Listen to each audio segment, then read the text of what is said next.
मैं doctor Anjali Dubey Gideon history channel में आपका स्वागत करती हूँ। इस चैनल का निर्माण इस उद्देश्य से किया गया है ताकि विद्यालय, महाविद्यालय और विश्वविद्यालय के विद्यार्थी तथा प्रतियोगी परीक्षाओं के परीक्षार्थी एवं आम नागरिक भी इतिहास से परिचित हो सके एवं इसका क्रमबद्ध अध्ययन कर सके। मैं सर्वप्रथम उन विद्यार्थियों के प्रति आभार व्यक्त करती हूँ जिन्होंने अब तक मेरे द्वारा बनाए गए वीडियोस को पसंद किया है।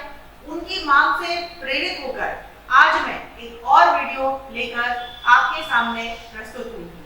मैं आशा करती हूँ कि इस वीडियो से विद्यार्थी अवश्य ही लाभान्वित होंगे।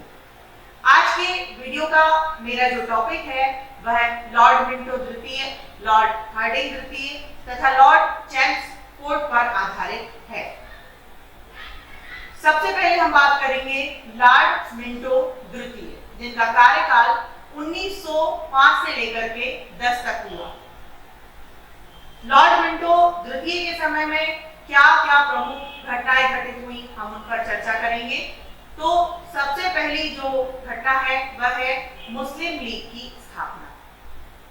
1906 में ढाका में मुस्लिम लीग की स्थापना लॉर्ड मिंटो के काल में आगा खां एवं सलीमुल्लाह खां के द्वारा की गई थी। दूसरा, स्वराज्य लक्ष्य घोषित इनके समय में हुआ था। कांग्रेस का जो कलकत्ता अधिवेशन था 1906, उसमें स्वराज्य को लक्ष्य घोषित किया गया था। यह भी इनके कार्यकाल की ही घटना है। इसके अलावा इनके कार्यकाल में कांग्रेस का विभाजन भी हुआ था, जिसको हम 1907 सूरत की फूट के नाम से जानते हैं। तो 1907 ईस्वी में कांग्रेस के सूरत अधिवेशन में नरम दल और गरम दल के रूप में कांग्रेस का विभाजन हो गया था। यह भी इनके कार्यकाल में ही घटित हुआ था। इसके अलावा आंग्ल रूसी सम्मेलन हुआ था मिंटो के समय की। यह एक महत्वपूर्ण घटना मानी जाती है। 1907 में आंग्ल रूसी सम्मेलन।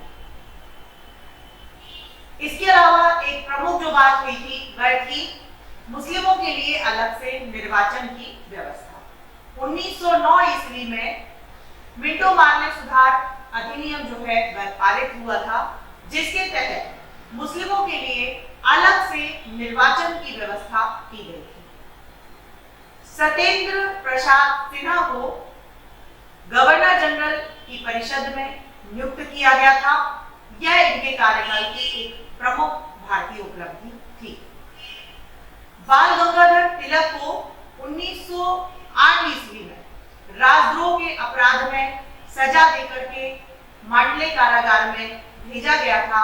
यह भी मिंटो के कार्यकाल की ही एक दुखद घटना के रूप में सामने आता है। मिंटो के बाद जो अगले वायसराय भारत में आएंगे वह है लॉर्ड हार्डिंग द्वितीय। तो हम बात करेंगे लॉर्ड हार्डिंग द्वितीय के समय में क्या क्या घटनाएं घटित हुई। लॉर्ड हार्डिंग द्वितीय का जो कार्यकाल था वह 1910 से 16 तक था। सबसे पहली जो बात की वह थी दिल्ली में तृतीय दरबार का आयोजन हुआ था। सम्राट जॉर्ज पंचम एवं क्वीन मैरी 1911 ईस्वी में भारत आए तथा दिल्ली में तृतीय राज दरबार का आयोजन इस समय हुआ था और इसी आयोजन में बंगाल विभाजन को रद्द किया गया था 1911 में। 1911 में ही बंगाल से अलग करके बिहार और उड़ीसा नामक नए राज्यों का निर्माण हुआ था। इसके अलावा जो एक और प्रमुख बात थी वह राजधानी से संबंधित थी। भारत की राजधानी कोलकाता से दिल्ली स्थानांतरित करने की जो घोषणा हुई थी वह भी इसी दरबार में हुई थी।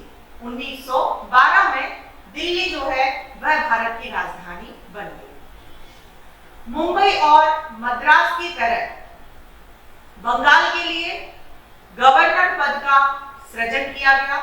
बिहार एवं उड़ीसा के लिए लेफ्टिनेंट गवर्नर के पद भी सृजित किए गए। यह इनके कार्यकाल की एक प्रमुख उपलब्धि मानी जाती है। इसके अलावा हार्डिंग के इसी कार्यकाल में हार्डिंग पर बम फेंका गया था।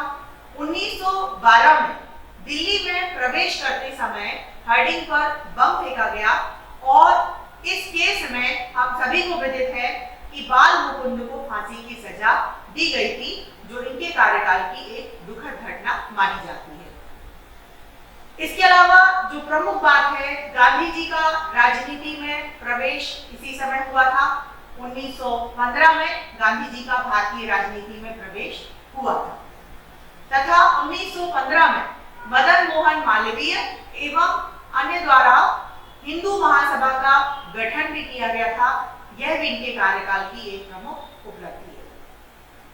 लॉर्ड हार्डिंग के समय में ही 28 जुलाई 1914 को प्रथम विश्व युद्ध की शुरुआत हुई थी, जो 1914 से लेकर के 1918 तक चला। इसके अलावा हार्डिंग को बनारस हिंदू विश्वविद्यालय का कुलाधिपति 1916 में बनाया गया था। इनके समय की जो उपलब्धि है वह है कि सर्वप्रथम हवाई डाक सेवा प्रारंभ हुई थी। तो हार्डिंग के समय में ही भारत में सर्वप्रथम हवाई डाक सेवा का आरंभ जो है वह इलाहाबाद से नैनी में हुआ था। 1911 ईस्वी में शुरू किया गया था और इसी वर्ष कारखाना अधिनियम 1911 के द्वारा पुरुष कार्यावधि के 12 घंटे निश्चित किए गए। तो इस तरह हमने देखा कि हार्डिंग के कार्यकाल में क्या क्या घटनाएं घटित हुई तथा क्या क्या उनकी उपलब्धियां थी। और इनके बाद जो अगले वायसराय आएंगे वह है लॉर्ड चैम्सफोर्ड। लॉर्ड चैम्सफोर्ड का जो कार्यकाल है वह 1916 से लेकर के 21 तक है। लॉर्ड चैम्सफोर्ड ने भारत में वायसराय के रूप में क्या क्या कार्य किए या उनके समय में कौन कौन सी घटनाएं घटित हुई, इस पर हम चर्चा करेंगे। तो पहली बात जो सामने आती है वह है दो होम रूल लीग की स्थापना। चैम्सफोर्ड के समय में दो होम रूल लीग की स्थापना क्रमशः अप्रैल एवं सितंबर में तिलक एवं एनी बेसेंट के द्वारा 1916 ईस्वी में की गई थी। यह इनके कार्यकाल की एक प्रमुख घटना के रूप में जानी जाती है।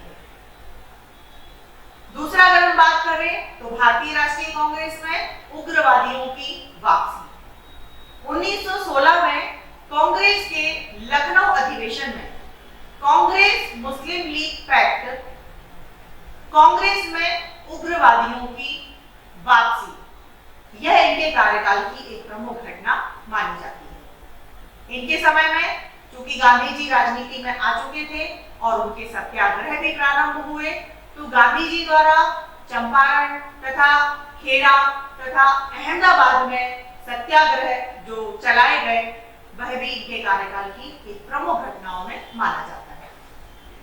इसके अलावा मॉन्टेग्यू चैम्सफोर्ड की अगर हम बात करें तो 1919 ईस्वी में संवैधानिक सुधार अधिनियम पारित किया, जिसे मॉन्टेग्यू चैम्सफोर्ड सुधार भी कहते हैं या मॉन्टेग्यू चैम्सफोर्ड सुधार के नाम से हम जानते हैं। यह अधिनियम 1921 में लागू किया गया।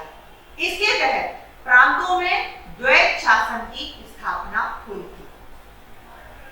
1918 में इंडियन लिबरल फेडरेशन की स्थापना भी हुई थी। मार्च 1919 में रोलेट एक्ट भी पारित किया गया था। यह भी इनके कार्यकाल की एक अत्यंत दुखद घटना है, जिसको काला कानून कहकर भारतीयों ने संबोधित किया था। इसके अलावा जलियांवाला बाग हत्याकांड, यह भी इनके कार्यकाल की एक घटना है। 13 अप्रैल 1919, जिसको भारतीय कभी भूल नहीं सकते हैं। रोलेट एक्ट के विरोध में जलियांवाला बाग में अमृतसर में एक भीषण हत्याकांड हुआ था, जो जनरल ओ डायर के द्वारा किया गया था। यह इनके कार्यकाल की एक प्रमुख दुखद घटना के रूप में जानी जाती है। इसके अलावा इनके समय में कुछ आंदोलन भी हुए थे, जैसे खिलाफत, असहयोग। चैम्सफोर्ड के समय 1919-20 में खिलाफत आंदोलन और 1920-22 में असहयोग आंदोलन भी हुआ था।